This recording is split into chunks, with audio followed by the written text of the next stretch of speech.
Okay, I don't remember it very well. अच्छा, हम ये बेसिकली ऑपरेटिंग सिस्टम हमने शुरू में पढ़ा था। तो हम शुरू से हम पढ़ते आ रहे हैं कि सॉफ्टवेयर की दो कैटेगरीज है, एक सिस्टम सॉफ्टवेयर और एक एप्लीकेशन सॉफ्टवेयर। तो सिस्टम सॉफ्टवेयर के अंदर जो मेन सॉफ्टवेयर होता है वो ऑपरेटिंग सिस्टम होता है। ठीक है। तो वैसे शुरू में हमने पढ़ लिया था, अब हम दोबारा यहाँ क्वेश्चन के बेस पर देख लेते हैं। सबसे पहले जो सॉफ्टवेयर इंस्टॉल होगा वो ऑपरेटिंग सिस्टम होगा, और इसी के थ्रू हम कम्युनिकेट करते हैं विद द हार्डवेयर। करीब आपने पढ़ा भाई ये चैप्टर 4, आप थे लास्ट टाइम? Yes sir. ठीक है। इसके अंदर कैटेगरी थी ऑपरेटिंग सिस्टम की, ठीक है ना। तो operating system exist in each device. कोई भी डिवाइस होगी उसके अंदर ऑपरेटिंग सिस्टम लाजमी होगा। तो जैसे हम लैपटॉप यूज कर रहे हैं, पीसी यूज कर रहे हैं, मोबाइल यूज कर रहे हैं, these all devices have operating system. तो इसका मेन पर्पज, एक तो जो मेन पर्पज है ना वो to provide communication, provide communication between user and hardware. इसको हम कहते हैं यूजर इंटरफेस। यूजर इंटरफेस दो तरह के होते हैं, ठीक है। एक CLI और एक GUI। ठीक है, to provide communication facility between user and hardware. तो हार्डवेयर के साथ जितनी भी कम्युनिकेशन होती है वो हम बेसिकली ऑपरेटिंग सिस्टम के थ्रू परफॉर्म करते हैं। ये इसका बेसिक पर्पज है। और बाकी हम देखते हैं जो उसका आंसर क्या है। ये देखें यहाँ पे दिया हुआ है। सबसे पहले दिया हुआ है provide a platform for the execution of apps and also provide HCI, human human computer interface, जो अभी आपको मैं बता रहा था। नंबर 1 आप फंक्शन लिख सकते हैं, provide a platform for the execution of apps. ये एक हो गया। सेकंड ये हो गया provide an HCI, human computer interface. अब ये जो HCI होगा ना वो CLI होगा या GUI होगा। नॉर्मली जो हम यूज़ कर रहे होते हैं वो GUI होता है। और थर्ड है मेमोरी मैनेजमेंट। इसका मतलब होता है कि जब आपके कंप्यूटर को कोई भी प्रोग्राम ओपन होगा तो वो रैम के अंदर ओपन होगा। तो ये प्रोवाइड करेगा रैम के अंदर स्पेस, और कॉन्फ्लिक्ट को भी रिजॉल्व करेगा कि कोई ऐप या कोई एप्लीकेशन दूसरी एप्लीकेशन की स्पेस को ऑक्यूपाई ना करे। सिक्योरिटी मैनेजमेंट, ठीक है, यानी आपके सिस्टम को सिक्योर करने में हेल्प आउट करेगा। मैनेजमेंट ऑफ यूजर अकाउंट, आपको ये फैसिलिटी भी देगा कि आप अपना या अपने अलावा जितने भी अकाउंट क्रिएट करना चाहें कर सकते हैं। हार्डवेयर मैनेजमेंट, जैसे जितने भी इनपुट आउटपुट डिवाइस उनकी अटैच होती हैं, ठीक है, उनमें उनको हेल्प मैनेज करने में आपको हेल्प हेल्प आउट करेगा। ठीक है।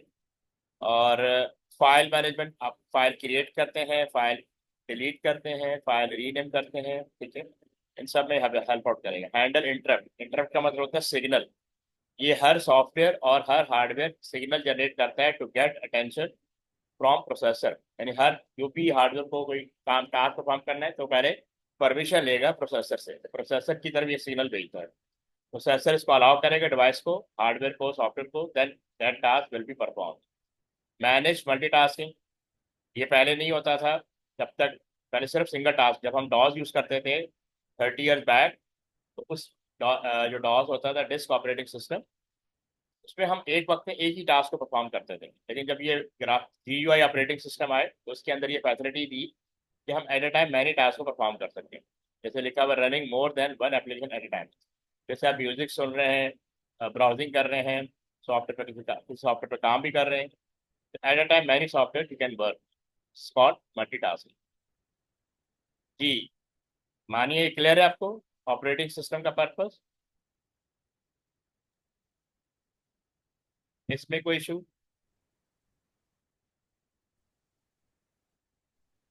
ओके, क्या नाम है, मूसा, आपको क्लियर है?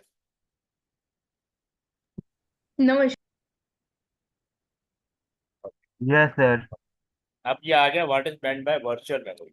इसके बारे में थोड़ा सा आइडिया देता हूँ। वर्चुअल मेमोरी कहते हैं एक ऐसी मेमोरी जो फिजिकल एग्जिस्ट ना करती है। ये मेमोरी एग्जिस्ट करती है हार्ड डिस्क के। फिर से एक आर्किटेक्चर बना रहा हूँ, इससे आपको आइडिया हो जाएगा। और इसकी रिक्वायरमेंट हमें इसलिए होती है कि यूजर को पता नहीं होता, वो तो बस अपनी एप्लीकेशन ओपन करता जा रहा है, और उसकी वजह से क्या होता है कि रैम इनसफिशियंट हो जाती है। क्योंकि आपकी जो भी एप्लीकेशन ओपन होगी वो रैम के अंदर ओपन होगी। अब मैं इसका एक स्ट्रक्चर बना रहा हूँ, ठीक है। ये है आपका CPU, ठीक है, ये this is called CPU। CPU के दो पार्ट होते हैं, एक CU होता है और एक ALU होता है, ये याद रखिएगा। ये कनेक्ट होता है कैशे के साथ, दिस इज कैशे। और कैशे से कनेक्ट फर्दर कनेक्टिविटी रैम के साथ होती है। ये हमने चैप्टर 3 में काफ़ी डिटेल में पढ़ा हुआ था, और दोबारा मैं रिवाइज करूंगा चैप्टर 3। ये हार्ड डिस्क होती है। रैम की एक सम स्पेस जो है वो ऑक्यूपाई कर लेता है ओएस, क्योंकि ओएस हमेशा रनिंग मोड में होता है। रैम के साथ कनेक्टेड होती हैं इनपुट डिवाइस, ठीक है, और रैम के साथ कनेक्टेड होती हैं आउटपुट डिवाइस।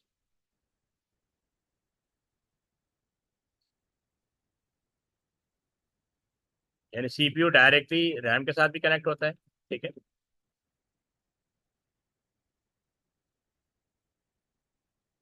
और क्या कहते हैं, और कैशे के थ्रू भी कनेक्ट होता है। तो सीपीयू जब भी डेटा सर्च करेगा, कोई इंस्ट्रक्शन सर्च करेगा, तो पहले हमेशा कैशे को देखेगा। अगर कैशे में कोई इंफॉर्मेशन, कोई इंस्ट्रक्शन, कोई डेटा नहीं है, तो वो रैम की तरफ चला जाएगा। आप लोग जब भी कोई एप्लीकेशन ओपन करते हैं, ठीक है, तो ये हमेशा ओपन होगी रैम के अंदर, ये याद रखिए। मैंने वर्ड खोला, स्पेस ले ली, मैंने ब्राउजर खोला, स्पेस ली, ब्राउजर के अंदर टैब खोला, ये स्पेस ऑक्यूपाई करता रहेगा। इससे क्या होता है, रैम फुल हो जाती है। तो ऑपरेटिंग सिस्टम मेक श्योर करता है कि यूजर ने जो भी एप्लीकेशन ओपन की है उसको स्पेस प्रोवाइड करनी है इनटू रैम। अब रैम की इनसफिशिएंट स्पेस की वजह से वो क्या करेगा, वो हार्ड डिस्क से सम स्पेस बारो कर लेगा। वो जो स्पेस बारो करेगा उसको एज ए रैम यूज करेगा, हम उसको कहते हैं वर्चुअल मेमोरी, ठीक है। अब ऑपरेटिंग सिस्टम क्या करेगा, जो आपका एक्टिव प्रोग्राम होगा, और उस फर्ज कल आपने वर्ड खोला हुआ है, वर्ड का भी एक्टिव पेज रैम के अंदर रखेगा, और जितने भी नॉन एक्टिव पेजेस हैं उनको वर्चुअल मेमोरी में ट्रांसफर कर देगा, ताकि रैम का जो लोड है ना वो कम से कम हो। क्योंकि रैम को अगर अगर रैम एम्प्टी नहीं होगी तो सिस्टम पूरा हैंग हो जाएगा। इसीलिए हम रीस्टार्ट करते हैं तो रैम हमारी क्लियर हो जाती है। मोबाइल में भी आपने लोगों देखा, जब तक आप रैम को क्लियर नहीं करते तब तक वहाँ पे भी एप्स जब बहुत ज़्यादा ओपन हो जाती हैं तो आपका मोबाइल भी स्लो हो जाता है। बहरहाल ऑपरेटिंग ये सीपीयू में या लैपटॉप में एडवांटेज है कि यहाँ पे आप ऑपरेटिंग सिस्टम को यूज़ करते हुए उसकी वर्चुअल मेमोरी को यूज़ कर सकते हैं, और उसकी स्पेस को भी इंक्रीज कर सकते हैं। This is called virtual memory. ये वो स्पेस है विच एग्जिस्ट इन हार्ड डिस्क, ठीक है, और which can be increase, manually भी इंक्रीज कर सकते हैं। और गेमर्स के लिए बहुत इंपॉर्टेंट है, गेमर को ज़्यादा से ज़्यादा मेमोरी चाहिए होती है, तो वो उसकी वर्चुअल मेमोरी को भी इंक्रीज करके रखते हैं, ताकि ड्यूरिंग प्रोग्राम एग्जीक्यूशन रैम अगर इनसफिशिएंट हो जाए तो इनको इशू ना आए। जी, इसमें किसी को कोई इशू? मानिया, आपको समझ में आ गया? सर वो वाला पार्ट एक्सप्लेन कर सकते हैं कि रैम अगर फुल हो जाए तो फिर किधर वो डेटा जाता है? हाँ, मैं बताता हूँ। अरीब, आपको? मूसा? Yes sir. मूसा, आपको क्लियर है? नौफिल ने अभी ज्वाइन किया है। सर तो, अच्छा देखें, मैं इसको दोबारा बना रहा हूँ। ये वाला स्पेस जो है ना, दोबारा बनाता हूँ।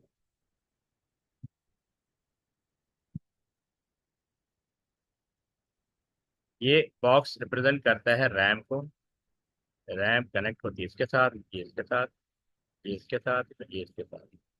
रैम का सम पोर्शन ऑक्युपाई कर लेता है हमेशा ओएस, क्योंकि जब भी आपका लैपटॉप रनिंग मोड में होगा तो ऑपरेटिंग सिस्टम ट्रांसफर हो जाता है इनटू रैम। अब ये वाली जो लेफ्ट साइड पे स्पेस है ये आपके लिए बची है। जब आप वर्ड खोलेंगे, फर्स्ट आपने वर्ड ओपन किया तो रैम की ये स्पेस वर्ड ने ऑक्युपाई कर ली। उसके बाद आपने वेब ब्राउजर ओपन किया तो इसने ये वाली स्पेस ऑक्युपाई कर ली। फिर आपने वेब ब्राउजर में डिफरेंट टैब ओपन किए, तो जितने टैब ओपन करेंगे ये स्पेस ऑक्युपाई करता जाएगा। अच्छा, गेम्स जो है ना वो सबसे ज़्यादा स्पेस लेती हैं। तो आप लोगों ने आप सुना होगा ग्राफिक कार्ड। ये जो ग्राफिक कार्ड होता है, जितने भी गेमर होते हैं ये ग्राफिक कार्ड उनकी जान होता है, क्योंकि उन्होंने ड्यूरिंग प्रोग्राम रनिंग जो है गेम प्ले करते वक्त मेमोरी का सबसे बड़ा इशू आता है। तो इसको उन्होंने रिजॉल्व करते हैं ग्राफिक कार्ड के through. Graphic card different GBs में आता है, अब ये डिपेंड करता है गेमर की रिक्वायरमेंट पे। जैसे 1 GB की स्पेस जो है वो सिर्फ और सिर्फ डिस्प्ले के लिए यूज होती है, या आप 4 GB का कार्ड ले लें। जितनी जीबी का कार्ड लेंगे उतना एक्सपेंसिव होता जाएगा। तो मेरा ख्याल कोई ना कोई इसमें यहाँ पे गेमर होगा, जो कुछ लोग गेमर प्रॉपर पीसी बनवाते हैं अकॉर्डिंग टू गेम, तो वो इस चीज़ को मेक श्योर करते हैं कि ग्राफिक कार्ड ज़्यादा ज़्यादा बेटर हो, क्योंकि इतनी ज़्यादा उनको स्पेस अवेलेबल है। बट अगेन ये भी इनसफिशियंट हो जाता है तो रन टाइम पे ऑपरेटिंग सिस्टम मेक श्योर करता है कि कोई भी एप्लीकेशन रन हो रही है उसको मेमोरी का इशू ना आए। तो रन टाइम पे जब मेमोरी का इशू रिजॉल्व किया जाता है हार्ड डिस्क स्पेस से, वो स्पेस जो हम हार्ड डिस्क से बारो करते हैं एंड यूज करते हैं as a RAM, that is called virtual memory. और इस वर्चुअल मेमोरी की मैनेजमेंट टोटली ऑपरेटिंग सिस्टम खुद करता है, यूजर को करने की जरूरत नहीं पड़ती। ठीक है, आपके पास इतना ऑप्शन है कि आप हार्ड डिस्क की स्पेस को एज ए रैम इंक्रीज कर सकते हैं, यानी पहले बारो करेंगे फिर उसको इंक्रीज भी कर सकते हैं। लेकिन ये टेम्परेरी सोल्यूशन है।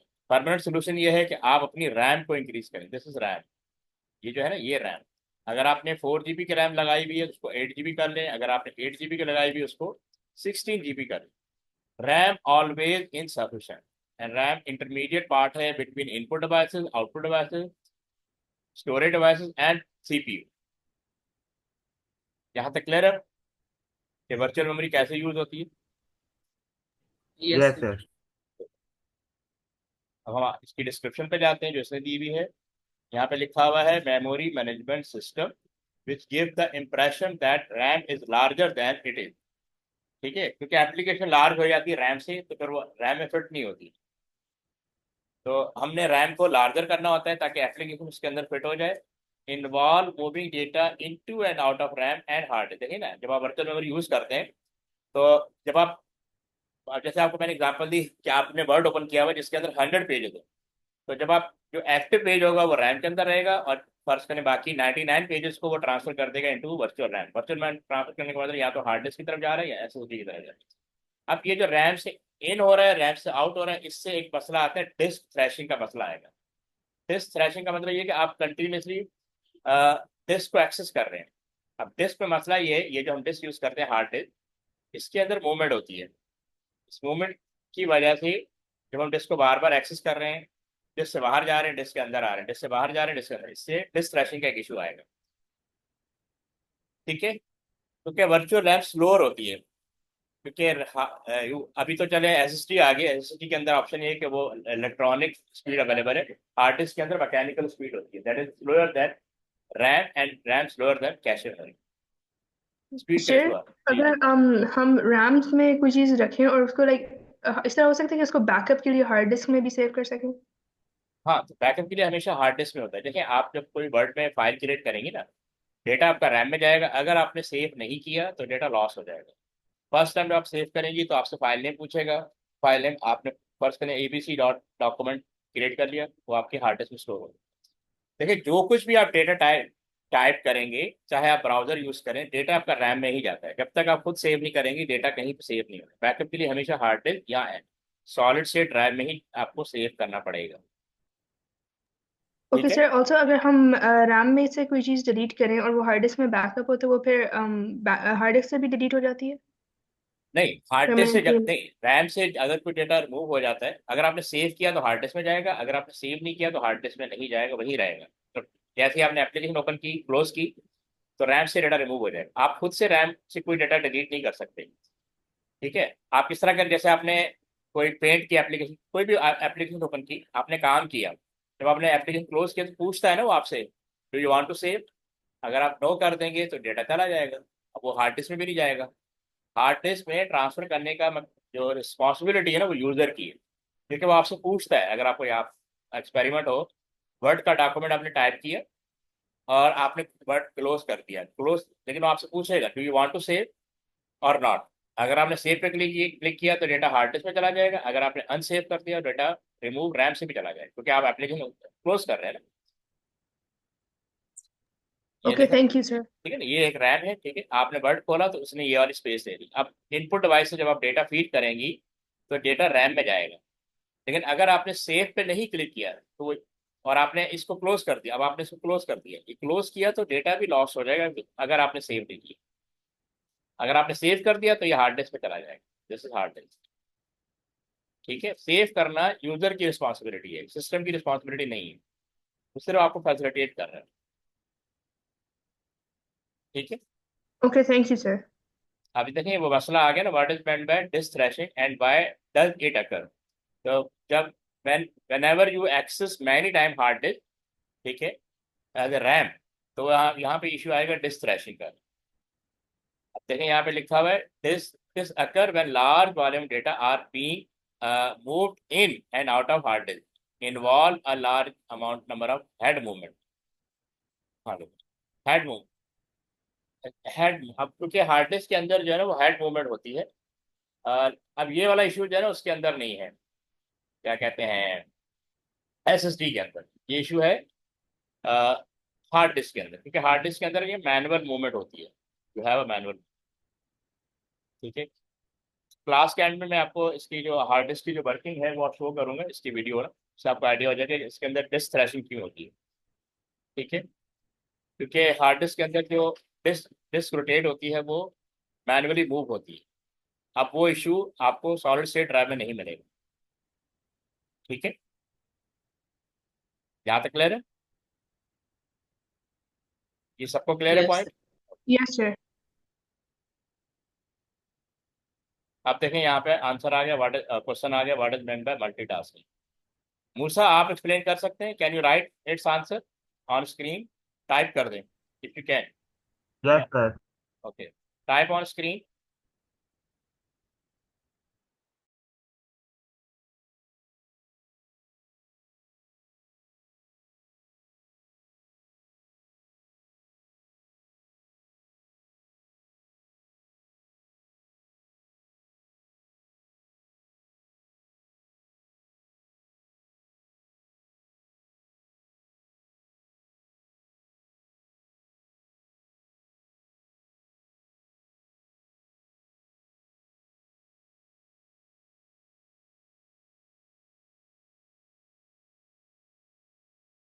Sir you are right.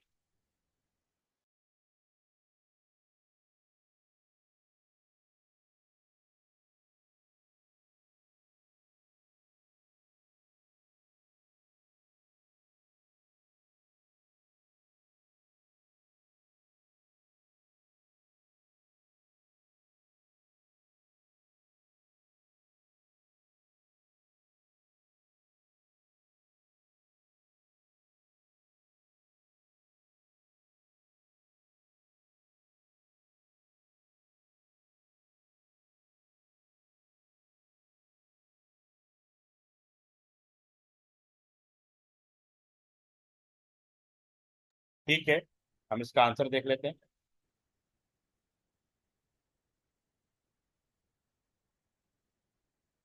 ये पढ़ लें, program within the operating system. ये ऑपरेटिंग सिस्टम का आपने स्टेटमेंट लाजमी देना है, you have to write, because ये फंक्शन है ऑपरेटिंग सिस्टम का that allow a user to run several application. ये इंपॉर्टेंट है, यूजर को ऑप्शन दिया जा रहा है एट द सेम टाइम, ये भी वर्ड यूज करना है, but only one app is actually active at any given time. और ये भी देना है क्योंकि आप जिस एप्लीकेशन पे आप होते हैं वही एक्टिव होती है।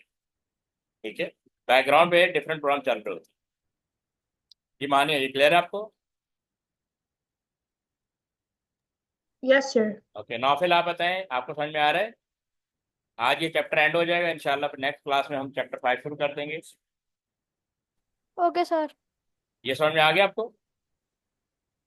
जी। Okay, who will explain interrupt? Maniya, do you have any idea? Can explain interrupt और can you write on screen? You can type on screen if you can. Sir, I'm not sure. Okay. Arib आप बताएं, do you have idea about interrupt? No sir. Okay. मैंने अभी थोड़ी देर पहले बताया था कि इंटरप्ट जो है वो एक सिग्नल होता है। ठीक है, interrupt is a kind of signal which is generated by software and और हार्डवेयर, या तो हार्डवेयर जनरेट करेगा या सॉफ्टवेयर जनरेट करेगा to get attention of processor. Processor की अटेंशन को गेट करने के लिए हमें उसको इंटरप्ट करना पड़ता है, क्योंकि विदाउट प्रोसेसर परमिशन कोई भी टास्क कंप्यूटर के अंदर परफॉर्म नहीं होगा। इसकी बेस्ट एग्जांपल हम प्रिंटर की देते हैं कि जब आप प्रिंट जॉब भेजते हैं तो प्रिंटर खुद से कोई काम नहीं करेगा, प्रिंटर की तरफ से एक इंटरप्ट जनरेट होगा प्रोसेसर को कि भाई यूजर की तरफ से मुझे instruction I print the document. तो अब प्रोसेसर सारे काम बंद करके और क्या कहते हैं प्रिंटर को एडवाइस देगा कि प्रिंट दी जॉब, फिर वो जॉब प्रिंट करना शुरू करें। सम टाइम होता है कि बीच में कोई पेपर फंस जाता है, अब प्रिंटर प्रोसेसर को बोलेगा कि यूजर को मैसेज दें, स्क्रीन पे मैसेज दें कि वो पेज फंस गया है या इंक जो है वो खत्म हो गई है। कोई भी इशू आएगा तो प्रिंटर वहां पे प्रोसेसर को इंटरप्ट करेगा कि ये मैसेज आप शो करें। ताकि यूजर उसको करेक्ट करे। पेज फंस जाएगा वो यूजर ही करेक्ट कर सकता है, इंक खत्म हो जाए वो भी यूजर ने ही उसको रिजॉल्व करना है। आपको जस्ट एक स्क्रीन पर मैसेज आ जाएगा, क्या लिखा हुआ, सिग्नल सेंड फ्रॉम, जी बोले। वो प्रोसेसर प्रिंटर का होता है या कंप्यूटर का जो नहीं, है प्रोसेसर एक ही होता है? प्रोसेसर एक ही होता है। वो जिस तरह हमारा ब्रेन हमें इंस्ट्रक्शन देता है ना बॉडी मूवमेंट के लिए, मैं अगर बोल भी रहा हूँ तो ये ब्रेन की परमिशन से बोल रहा हूँ। अगर आप सुन रहे हैं तो आप ब्रेन की परमिशन से सुन रहे हैं। आप इससे अंदाजा करें हमारा ब्रेन कितना ताकतवर है। ये जो आप लोगों ने पैरालाइज जो लोग हो जाते हैं, जैसे कोई लेफ्ट हैंड या राइट हैंड पैरालाइज हो जाता है जिसको फालिज कहते हैं, इसका क्या मतलब होता है? इसका मतलब होता है कि बॉडी का ये वाला जो पार्ट है, या लेफ्ट हैंड है, राइट हैंड है, या लेग है, वो पैरालाइज हो गया। उसका मतलब है कि उसका कनेक्शन डिसकनेक्ट हो गया है विद द ब्रेन। ब्रेन उसको कोई इंस्ट्रक्शन नहीं दे पा रहा। ठीक है, कि पैरालाइज का मतलब यही होता है। आप उस बॉडी को उस पार्ट पे ओके सर। हाँ आप उसको प्रेस करें, उसको स्ट्राइक करें, उसको आपके ब्रेन को वो फील नहीं होगा, पेन फील नहीं होगा। आपने देखा होगा, सुना भी होगा। तो इस signal send yes from, sir. हाँ signal send from a device or software to a processor to temporarily halt the process currently being run. तो क्या करेगा कि जब सिग्नल जाएगा डिवाइस की तरफ से या हार्डवेयर की तरफ से या सॉफ्टवेयर की तरफ से, तो प्रोसेसर जिस काम पे लगा होगा उसको छोड़ देगा और वो आपको एंटरटेन करेगा। पहले वो इस टास्क को परफॉर्म करवाएगा। ठीक है ना, हॉल द प्रोसेस का मतलब जिस काम, जी सर जी बोले। वो कंप्यूटर का प्रोसेसर होता है? प्रोसेसर कंप्यूटर के अंदर होता है। ये प्रोसेसर अब आपके मोबाइल में भी होता है, ये प्रोसेसर आपके लैपटॉप में होता है। और जिसको हम सीपीयू कहते हैं, ये मैंने बनाया था ना CPU. Yes sir. Okay, thank you CPU, sir. हाँ सीपीयू को ही हम प्रोसेसर कहते हैं। CPU is the central processing unit, जिसके दो पार्ट होते हैं, एक सीयू होता है और एक एएलयू। और ये जितनी भी इंस्ट्रक्शन डिफरेंट पार्ट्स को जाती है वो सीयू की तरफ से जाती है। इसका नाम इसीलिए रखा हुआ है control unit. It gives signal to other component of computer to perform the task. अच्छा, ये हॉल्ट द प्रोसेस का मतलब है कि आज जब क्या कहते हैं सिग्नल जनरेट होता है, इंटरप्ट जनरेट होता है, तो प्रोसेसर जिस टास्क को परफॉर्म कर रहा होगा उसको हॉल्ट कर देगा, उसको रोक देगा। और पहले वो आपकी इंस्ट्रक्शन को परफॉर्म करवाएगा, जो भी सॉफ्टवेयर की तरफ से आई है हार्डवेयर उसको। ठीक है, उसके बाद दोबारा इस टास्क को दोबारा से परफॉर्म करेगा। ये लिखा है ना, signal send from a device or software to a processor to temporary. ये टेम्पोररी यहाँ तक खत्म हो गया सिग्नल। अब क्या करेगा, halt the process, current task को रोक देगा, करंटली बीइंग इन, और आपकी रिक्वायरमेंट को पहले फुलफिल करेगा। Got the idea? ये क्लियर है सबको? Yes sir. Yes, sir.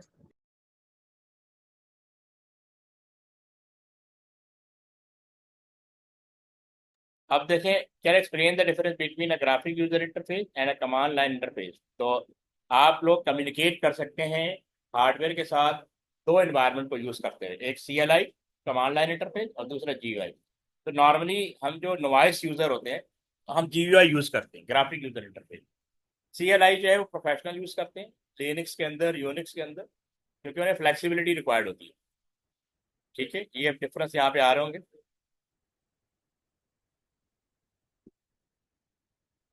सब लोग इसको गो थ्रू करें, I will ask the difference everybody.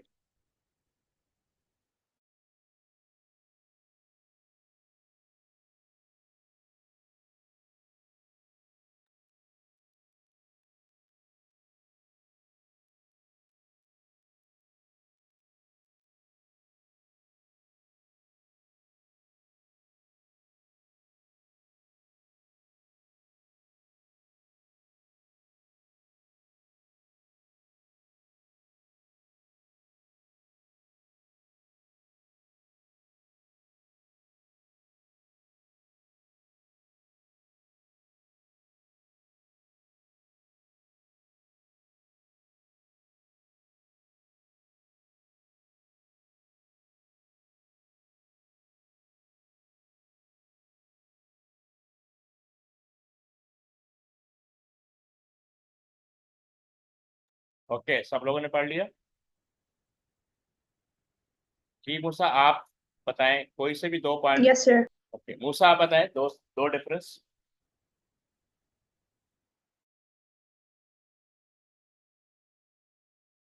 ठीक है। उस आपकी आवाज नहीं आ रही, you can write on chat, तो क्या करना है?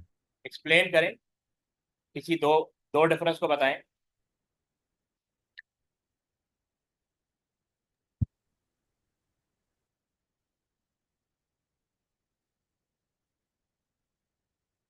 सर ऐसे बताया गया है कि जो ग्राफिकल यूजर इंटरफेस होता है वो पिक्चर्स और सिंबल यूज करता है स्क्रीन में, ताकि वो सिलेक्शंस ऑफ ऑप्शन बता सके।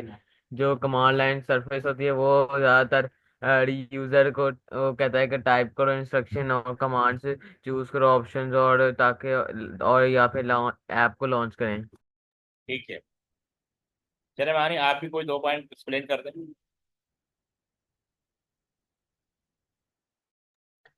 Sir graphical user GUI basically विम्प यूज करता है ताकि यूजर फ्रेंडली बनाता है एक्सपीरियंस ठीक है, यूजर्स का। लेकिन कमांड लाइन इंटरफेस में यूजर को हर कमांड को याद करना पड़ता है ठीक कंप्यूटर और कमांड देने के लिए। ठीक है, नाफिल आप बताएं, गिव एनी आइडिया इन दो जो पॉइंट फ्लैश हो रहे हैं उसमें से किसी एक पॉइंट को एक्सप्लेन करें आप।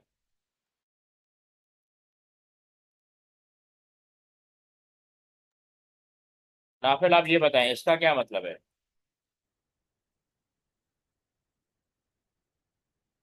सर वो यूजर के लिए ये इस लाइन का ये मतलब होता है कि जो नंबर होते हैं ना कमांड्स के, तो यूजर को डिफरेंट किस्म के पैरानॉर्मल सीरियल नंबर्स मिले जाते हैं, जिसकी वजह से वो कमांड रीड करता है। नहीं ऐसे नहीं, ठीक है, यहाँ पे लिखा हुआ है user need to learn number of command. CLI के अंदर आपको बहुत सारी कमांड याद करनी पड़ती है। जैसे मुझे कॉपी करना है तो मुझे कॉपी की कमांड याद होनी चाहिए, ठीक है। अगर मुझे कट करना है तो मुझे कट कमांड याद होनी चाहिए। अगर मुझे मूव करना है फाइल को तो मुझे मूव की कमांड याद होनी चाहिए। तो हर टास्क के लिए आपको कमांड याद रखना पड़ेगा। यानी लिखा है user need to learn a number of commands. ये वो सीरियल नंबर नहीं है, नंबर ऑफ यानी बहुत सारी कमांड को याद करना पड़ता है। फिर ये दिया हुआ इंटरफेस और input is via keyboard and command box.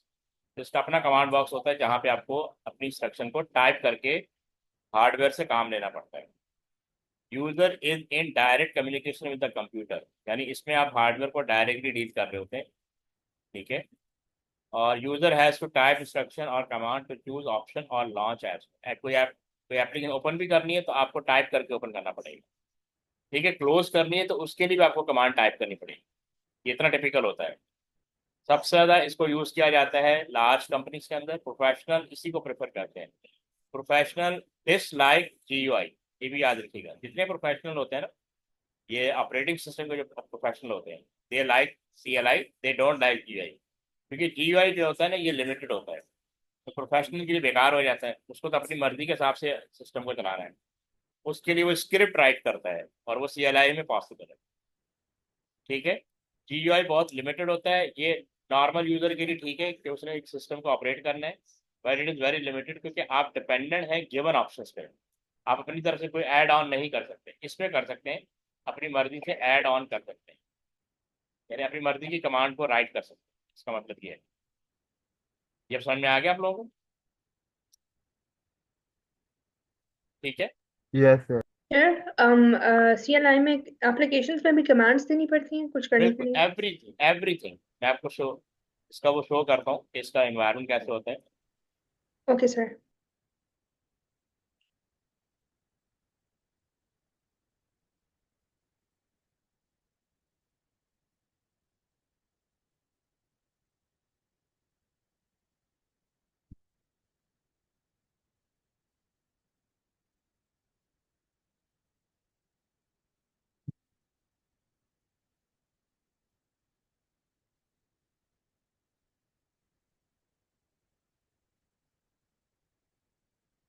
ये आप लोगों को नजर आ रहे हैं डिफरेंट कमांड लाइन इंटरफेस, ठीक है। Yes sir. जी सर। हाँ तो देखें यहाँ पे, देखें इसमें कोई ग्राफिकल आपको नजर नहीं आएगा। हमें हर कम ये जहाँ पे कर्सर है ना, यहाँ पे ये जो कर्सर है, यहाँ पे आपको कमांड टाइप करनी पड़ती है। देखता हूँ स्क्रीन, ये देखें आप। तो यहाँ पे मुझे कमांड टाइप करनी है। ये पूरा पाथ दिया हुआ है, ठीक है। डेस्कटॉप पे लिखा हुआ है everything you have to type. Copy करनी है फाइल, फाइल रिमूव करनी है, फाइल मूव आउट करनी है, फाइल को रीनेम करना है, और क्या करते हैं, जो भी टास्क है, जो भी टास्क परफॉर्म करना है, मुझे यहाँ टाइप करके करना पड़ेगा। तो प्रोफेशनल जो है वो इसको लाइक करते हैं, क्योंकि जो जीआई ऑपरेटिंग सिस्टम होते हैं ना, ये वीक होते हैं, ये इसको हैक जल्दी किया कर सकते हैं। PLI based operating system hack करना डिफिकल्ट होता है, आप इसको ज़्यादा प्रोटेक्ट कर सकते हैं। ठीक है, ये क्लियर? सर जी सर, सर जीओआई या सीएलआई कौन से ज्यादा वायरस प्रोन कौन सा होता है? ये जीआई वायरस अफेक्टेड जो है ना, जीआई ज़्यादा होता है, इसीलिए प्रोफेशनल इसको यूज़ नहीं करते। Okay, thank you sir. Okay, ये कौन बताएगा? अभी आपने पढ़ लिया ना। मूसा बताएं एडवांटेज।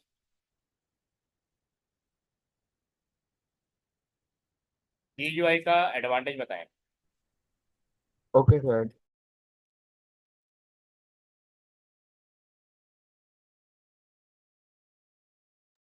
आप टाइप कर रहे हैं, तो टाइप कर दूं या बता दूं? वैसे बता दो।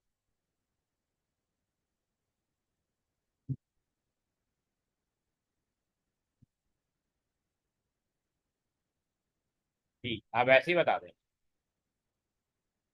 Okay sir. अभी हमने पिछली स्लाइड में पढ़ा था। फिर फिर जीयूआई में यूजर को कोई कमांड्स को लर्न नहीं करना पड़ता। हाँ, आप इसको द ऐसे यूजर कैसे do not have to learn the commands. ये भी ठीक है, या आप इसको ऐसे कर सकते हैं, easy to manage, easy to operate. ठीक है, यहाँ वो भी आपका ठीक है, does not need to remember command, ये भी ठीक है। और मानिए आप बताएं डिसएडवांटेज। सर जीओआई में जैसे विंडोज है, अब वो एक ऑपरेटिंग सिस्टम है और वो सारा कुछ लाइक अपने उससे वो करती है, लिमिट कर देती है यूजर की ऑप्शंस ऑपरेटिंग सिस्टम से रिलेटेड। ठीक है, चलो ये देखते हैं। यहाँ पे डिफरेंट एडवांटेज और डिसएडवांटेज यहाँ से आप मेमोराइज कर सकते हैं। एडवांटेज क्या दिया, the user doesn't need to learn any command, जो अभी मूसा ने बताया। दूसरा एडवांटेज है, it is more user friendly, ये आप बता सकते हैं। Icon are use to represent applications. ठीक है। तीसरा एडवांटेज दिया हुआ है, pointing device as mouse is use to click on an icon to launch the application, this is simpler than typing in command. Or a touch screen can be used where application are chosen by simply touching the icon on the screen. तो ये तो तीन advantage हो गया। अब disadvantage देखें, this type of interface uses a considerably more computer memory than a CLI. सबसे पहला डिसएडवांटेज बता सकते हैं कि it uses more memory, it required more memory. ठीक है। और दूसरा आपको बताया, the user is limited to the icon provided on the screen. ठीक है, यूजर जो है वो लिमिटेड है, जो ऑप्शन ऑपरेटिंग सिस्टम बनाने वालों ने आपको दिए हैं। It need an operating system such as Windows to operate, which uses up considerable memory. तो जो ग्राफिक यूजर ऑपरेटिंग सिस्टम होते हैं ना, वो बहुत ज़्यादा स्पेस भी लेते हैं। ठीक है, ये क्लियर है? काफिल आपको क्लियर है एडवांटेज और डिसएडवांटेज जीयूआई ऑपरेटिंग सिस्टम के? ये नॉफिल, इज दिस क्लियर? चलिए, give one advantage and one disadvantage of using CLI interface. चले नॉफिल, आप बता सकते हैं वन एडवांटेज और वन डिसएडवांटेज?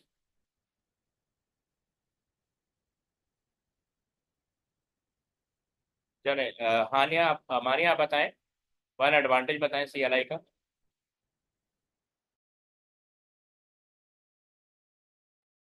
सर इसमें एडवांटेज है, इसको डायरेक्ट कम्युनिकेशन होती है कंप्यूटर के साथ यूजर की। ठीक है, और आप बताएं Musa, disadvantage?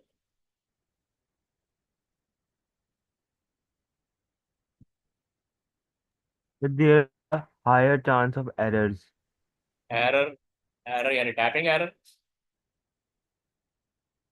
Yes sir, and it's also time consuming.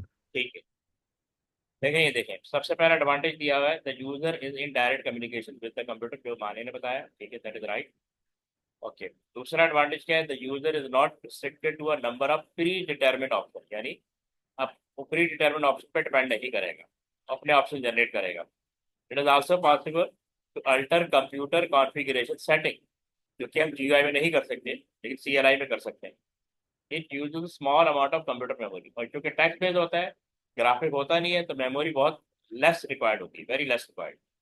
अब डिसएडवांटेज है, the user need to learn a number of command to carry out basic operation.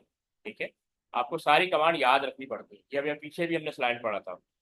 All command to be type in which take time and can be error prone, ये भी आप मूसा ने बताया कि इसमें error आ सकता है। Every command you have type, इसमें एरर के चांस बहुत ज़्यादा होते हैं। Each command must be type in using the correct format, spelling and so on, तो आपको करेक्ट वे में टाइप कमांड को टाइप करना पड़ता है।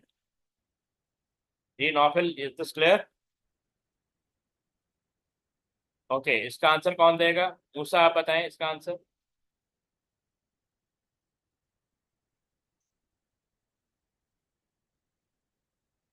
बफर की बेस्ट डेफिनेशन कौन सा ऑप्शन दे रहा है? बफर कहते हैं स्मॉल मेमोरी यूनिट को which exist in input output devices. तो बी।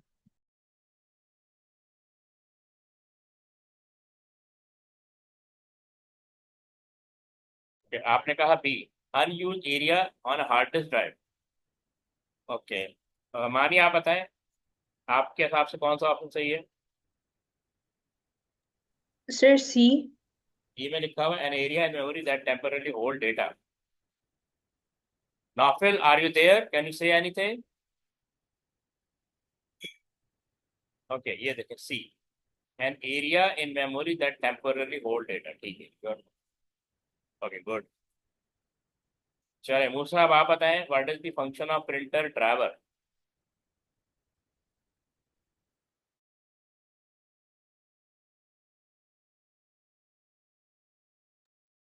जी मूसा, आपकी तरफ से कौन सा ऑप्शन राइट है?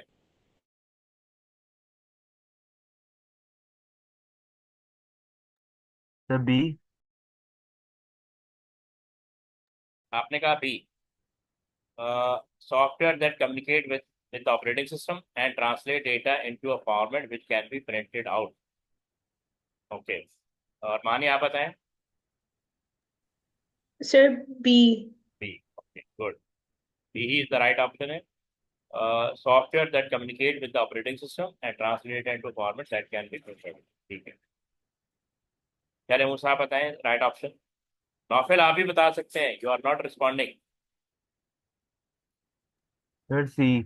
सी, जी मानिए सी राइट है या रॉन्ग है? सर अगला वाला मैं बताऊंगा। अच्छा, अगला वाला आप, ठीक, गुड। जी मानिए आप बताएं, सी इज राइट और wrong? Sir C, I think it's right. Allocating memory to computing application running on a computer system, which are the option describe a task carried out by operating system. Sir A भी हो सकता है। ये भी हो सकता है, सही है।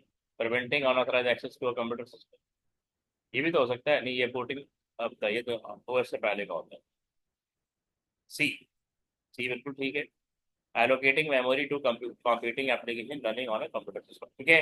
जब आप डिफरेंट एप्लीकेशन ओपन करते हैं तो हर एक को स्पेस चाहिए होती है, तो ऑपरेटिंग मेक श्योर करता है कि कॉन्फ्लिक्ट ऑफ स्पेस ना हो। जैसे लोग बस में चढ़ते हैं, ट्रेन में चढ़ते हैं, तो सबसे बड़ा इशू इस सीट का होता है जहाँ बुकिंग ना हो, तो जो पहले इन हो जाता है उसको सीट मिल जाती है। चले नौफिल, अब आप बताएंगे।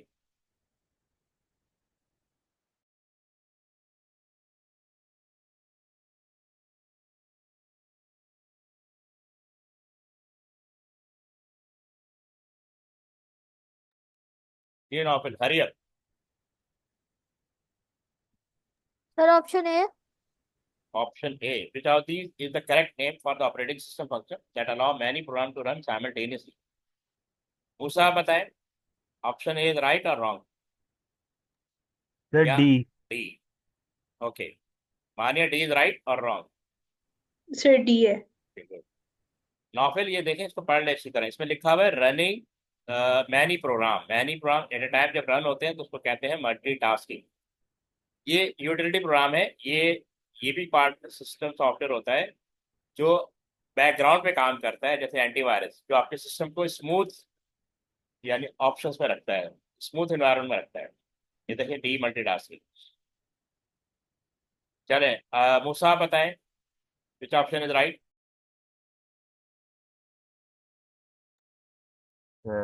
ए। Okay Maniya which option is right. Sir, I also think it's A. A. Naufil you can add on A or B or C or D. Which option is right?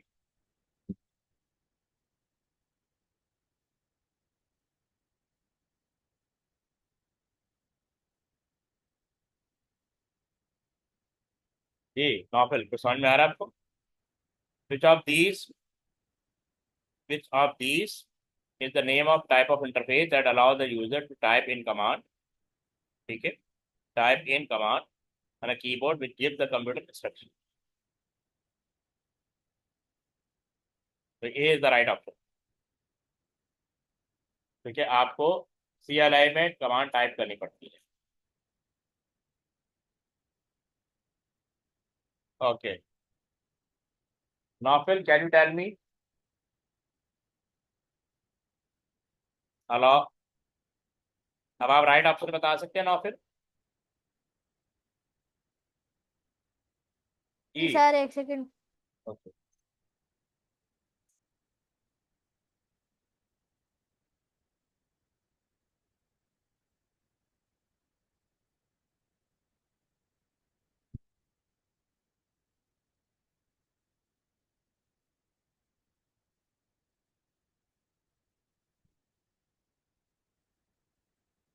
Option B, the apps will run faster in a GUI environment.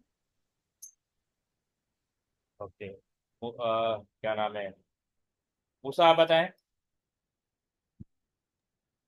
Sir C.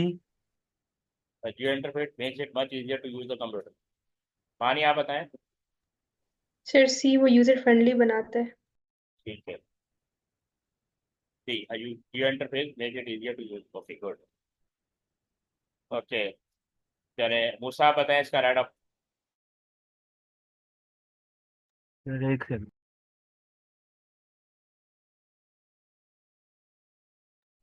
Sir, C. Sir C. C interrupt, ठीक है good, C is the right option. Interrupt वो signal होता है जो hardware और software generate करते हैं to get intention of CPU और प्रोसेसर। जी मानी आप बताएं on which of the following memory are the BIOS setting stored. Sir, CMOS D. CMOS D। Musa आप बताएं। Yes sir D. ओके और नौफल आप एग्री हैं या कोई और ऑप्शन है? जी सर, यही है, ओके बुक पे लिखी हुई है। CMOS गुड, ठीक है चलें मूसा आप बताएं right options.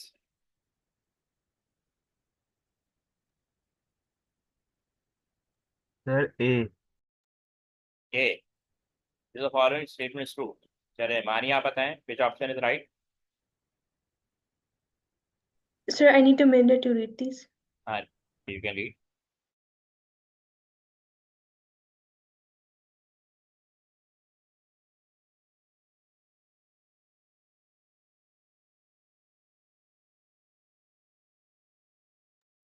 Sir, C. C okay और नौफल आप बताएं।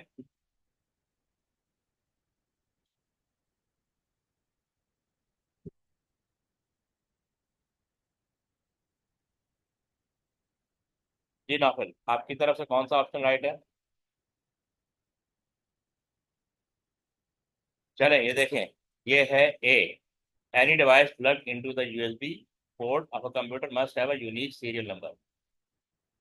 ठीक है, ताकि रिकग्नाइज कर सकें कि कौन सी डिवाइस अटैच हुई है। जैसे माउस है, कीबोर्ड है, प्रिंटर है, USB पोर्ट पर अटैच होता है, तो वहीं से रिकग्नाइज करेगा ये। सर सॉरी, इंटरनेट प्रॉब्लम हो रहा है मेरा। ओके ओके चलें मानी आप बताएं which one of the following statement is false. Sir, can I read this? Okay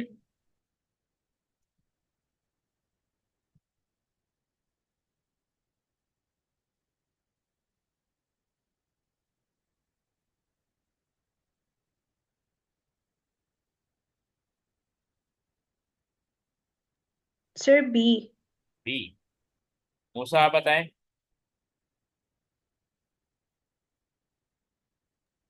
sir B. Okay. Naufil आप बताएं।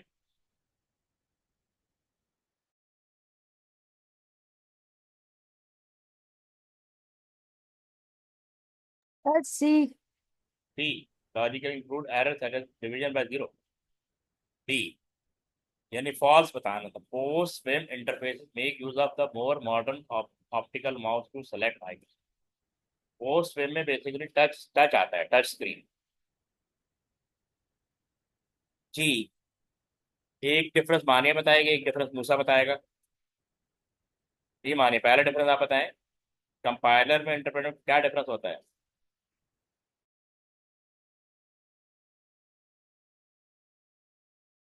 Sir I am still thinking. Okay, you can think.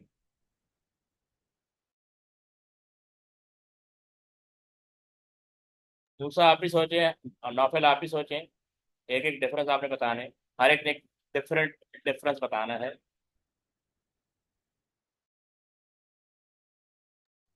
Sir compiler में वो ट्रांसलेशन भी होती है ना,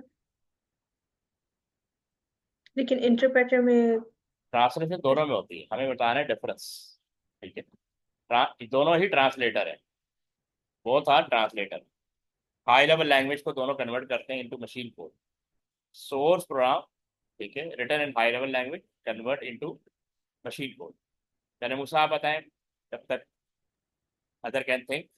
The compiled programs can run without the compiler, but interpreted programs without interpreter. Sir Naufil आप। Debugging वो सिर्फ उसमें होती है ना, इंटरप्रेटर में। डीबगिंग, हाँ, लेकिन वो डीबगिंग तो उसमें भी होती है कंपाइलर। बस ये भी ओके राइट सर। ऑप्शन है। भाई मगर सर कंपाइलर में डीबगिंग स्लो होती है और इंटरप्रेटर में फास्ट होती है। और गारंटी है। हम देख लेते हैं इसके राइट ऑप्शन। ठीक है। पहला तो है कि जो मेजर डिफरेंस है, a compiler produces a file. A compiler produces a file containing a translated machine code prompt, an interpreter does not. यानी इंटरप्रेटर जो है वो फाइल क्रिएट नहीं करता, क्योंकि वो लाइन बाय लाइन कन्वर्ट कर रहा होता है, तो उसमें होल फाइल क्रिएट नहीं हो सकती। A compiler produces a file containing a translated machine code program. तो इसमें वो ऑब्जेक्ट कोड फाइल क्रिएट करता है जो एग्जीक्यूट होती है। फिर दिया हुआ an interpreter execute a program written in a high level language by translating that then executing each line of program provided there are no error in that line। Compiler जो होता है वो पूरे प्रोग्राम को कन्वर्ट करता है, whole program को, यानी इंटायर प्रोग्राम को। Interpreter line by line convert कर रहा होता है। A compiler does not execute the programme.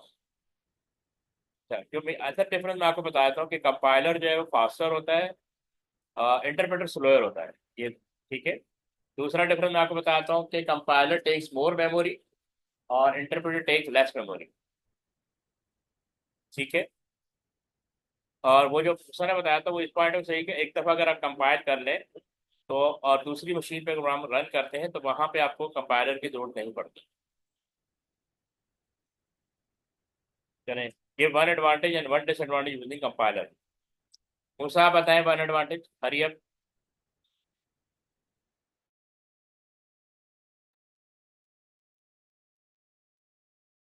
और माने आप बताएं डिसएडवांटेज। अभी आपको मैंने बताया।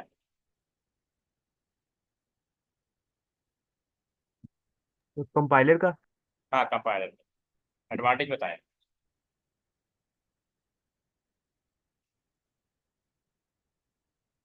the compiler takes less space when it's being executed.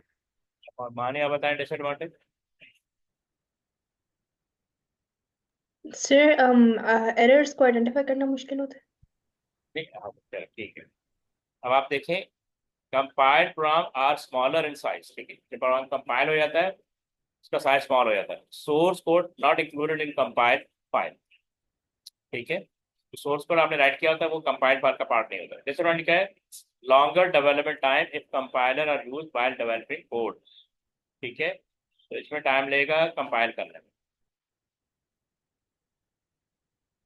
ये one advantage one disadvantage of using an interpreter. चलिए मैं शो कर देता हूँ। एडवांटेज क्या है?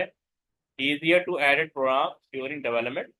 और डिसएडवांटेज क्या है? Program can not run without interpreter.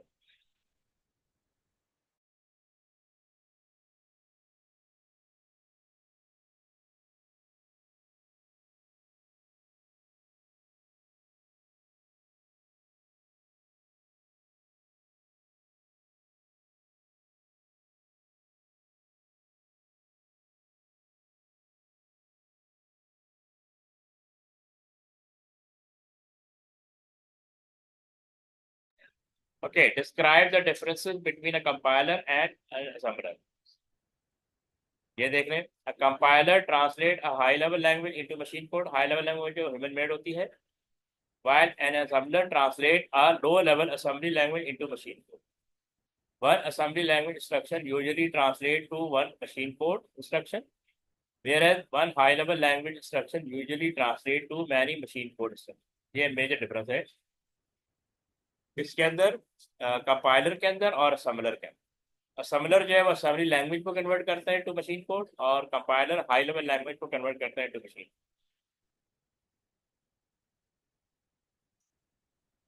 अब ये क्या है? An integrated development environment contain these feature, auto completion, auto correction, operator. ठीक है, अच्छा क्वेश्चन बाद में आ रहा है।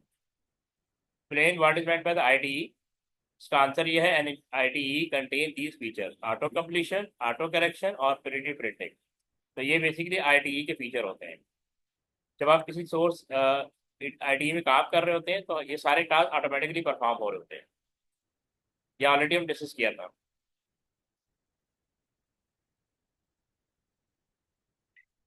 चलिए इसको नेक्स्ट क्लास में देखते हैं, ठीक है, थोड़ा आउट ऑफ ऑर्डर हो रहा है। ठीक है,